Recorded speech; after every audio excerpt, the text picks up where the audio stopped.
20යි 26 exam එකත් ළඟ වෙනවා. දැන් අපි එතකොට මොකද කරන්නේ? A level geography කරන ඔයාට නම් මොකද කරන්න කියලා අහන්න දෙයක් නැහැ. මොකද හේතුව තමයි ඔයා වෙනුවෙන් අපි අවසන් තුරුම්පුව ප්‍රෝග්‍රෑම් එක මේ පාරත් ගෙනාවා. මේ තමයි A level geography කරන ඔයාගේ අවසාන තුරුම්පුව. 20යි 26 ඔයාට අපි මේ පාරත් අවසන් තුරුම්පුව ගෙනල්ලා තියෙනවා. ඒ වැඩ ගොඩක් එක්ක. මේ පාර මේ ප්‍රශ්න පොතකුත් තියෙනවා. ඒ වගේ උත්තර පොත් දෙකක් තියෙනවා. ඒ විතරක් නෙවෙයි. වාට 150,000 බෑ නේද? 150,000 ටිකත් මේක ඇතුලේ තියෙනවා. මම මේ ගැන පොඩ්ඩක් කියන්න යන්නේ ඔයාට. ඒ තමයි ඔයාට මුළු සිලබස් එකම ආවරණය වන විදිහට MCQ 400ට වඩා වැඩි ගාණක් තියෙන භෞතික මානුෂ ප්‍රායෝගික ඔක්කොම. මේ පාර අපි විශේෂයි. හේතුව තමයි අපි දවස් 10ක් ඇතුලේ තමයි මේ ඔක්කොම කතා කරන්නේ. දවස් 10කින් මුළු සිලබස් එකම කවර් වෙන අවස්ථා කිහිපයක්ම තියෙනවා. එකක් තමයි මේ MCQ ප්‍රෝග්‍රෑම්. MCQ එකේ භෞතික ප්‍රායෝගික මානුෂ කියන කොටස් තුනම ඔයාට මුළු සිලබස් එකම ආවරණය වෙන විදිහට මේකේ ප්‍රශ්න පොතේ තියෙනවා. ඒ විතරක් නෙවෙයි. ඔයාට මුළු සිලබස් එකම කවර් වෙන විදිහට, ඒ කියන්නේ පාඩමෙන් පාඩම සිලබස් එක කවර් වෙන විදිහට අපි කෙටි ප්‍රශ්නත් මේක ඇතුලේ දාලා තියෙන එක. පාඩමෙන් පාඩමට ඔයාලට කෙටි ප්‍රශ්න තියෙනවා. කෘෂි කර්මාන්තේ, ශ්‍රී ලංකාවේ නාගරිකයන, මම මේ පෙරලන් ටිකක් කියන්නේ ලෝක නාගරිකයන, ජනාවාසයේ පාඩමෙන් පාඩම කෙටි ප්‍රශ්නත් තියෙනවා. එතනත් අපි සිලබස් එකම කවර් කරනවා. හරි, ඒ විතරක් නෙවෙයි.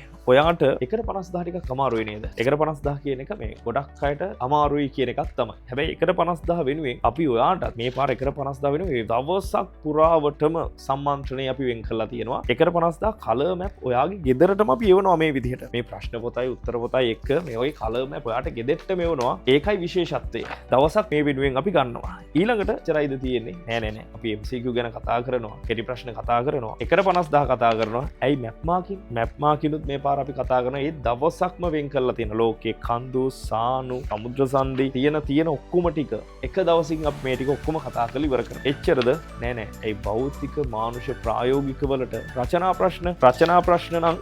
ප්‍රශ්න ගත්තොත් මේක මේ පුරුදු වෙන්න අපි දෙන ටාගට් නෙවෙයි. අපි ගිය පාර 20යි 25 ළමයින්ට දුන්න ටාගට්ස් ඒ විදිහටම ඇවිල්ලා තිබුණා. 20යි 26 වාගේ ප්‍රශ්න පත්‍රය 26 ප්‍රශ්න පත්‍රය තමයි මේ තියෙන්නේ. අනිවාර්යෙන් ඇවිල්ලා බලන්න ඕනේ. ප්‍රායෝගික ප්‍රශ්න අපි මේකේ 10ක් වාට දෙනවා. භෞතික ප්‍රශ්න 10ක් හම්බ වෙනවා. මානුෂික ප්‍රශ්න 10ක් හම්බ වෙන. ඒ කියන්නේ ඔක්කොම රචනා ප්‍රශ්න 30කින් මුළු සිලබස් එකම ආවරණය විදිහට ටාගට් ප්‍රශ්න තමයි මේ දීලා තියෙන්නේ. මේ පාර A level exam එකට එනම ප්‍රශ්න ටික තමයි මේ තියෙන්නේ. ඔයා මේ අපේ සෙමිනාර් එකට එන්න ඕනේ මේ වගේ ලොකු ප්‍රශ්න පොතක් හම්බෙන්න. ප්‍රශ්න විතරක් නෙවෙයි. ඔයාව මහන්සි කරවන්නේ මේ ඔක්කොම ලියවන්න. මේ ප්‍රශ්න ඔක්කොටම උත්තර ලියුවොත් අපිට එක දවසින් ওই වැඩේ කරන්න බෑනේ. දවස් 10ක් ගන්නවා අපි මේකට. මේක අපි කරන්න වැඩියෙන් සාකච්ඡා කරන වැඩ. අපට උත්තර පොත් දෙකක් තියෙනවා. මේ තියෙන පළවෙනි උත්තර පොත. ඒ කියන්නේ MCQ වල ඉඳන් උත්තර දීලා තියෙනවා. MCQ එකේ ඉඳන් උත්තර, කෙටි ප්‍රශ්න වල උත්තර, 150,000 උත්තරත් ඔයාට දීලා තියෙන්නේ. ඔයත් එක්ක මම සාකච්ඡා කරන. මොකද අපි සෙමිනාර් එකට ගියාට පස්සේ මේකට සෙමිනාර් එක පුරාවටම උත්තර ලියන්න ගියොත් අපි මහන්සි වෙන එක විතරයි වෙන්නේ. මේකෙදි කරන්නේ සෙමිනාර් එක පටන් ගත්ත වෙලාවේ ඉඳන් ඉවර වෙන වෙලාව වෙනකන් ඔයත් එක්ක මම සාකච්ඡා කරනවා.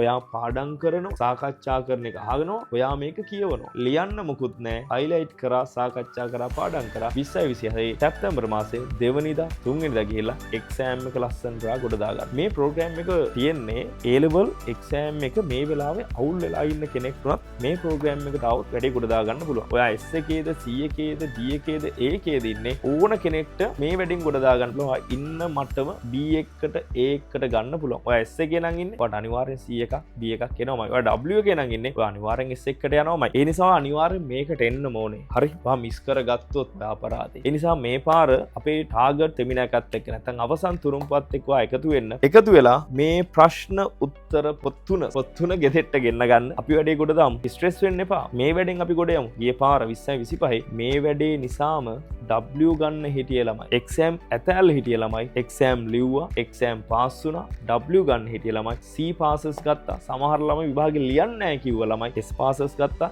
ඒ ළමයි අපිට කමෙන්ට් කරා. අපිට නැත්තම් අපි දාන වීඩියෝස් වලට කමෙන්ට්ස් දාලා තියෙනවා. අපිට මේ වීඩියෝ අපිට දීලා තියෙනවා. හරි. ඒ නිසා ඔයා එක්සෑම් එක ගොඩ දාන අවසන් තුරුම්පොට එන්නම ඕනේ. එහෙනම් අපි මේ මාසේ 26 වෙනිදා, කියන්නේ ජූලි මාසේ 26 වෙනිදා ඔයාගේ අවසන් තුරුම්පුව පටන් ගන්නවා. එහෙනම් 26 වෙනිදා රෑ 8ට අපි හම්බෙමු.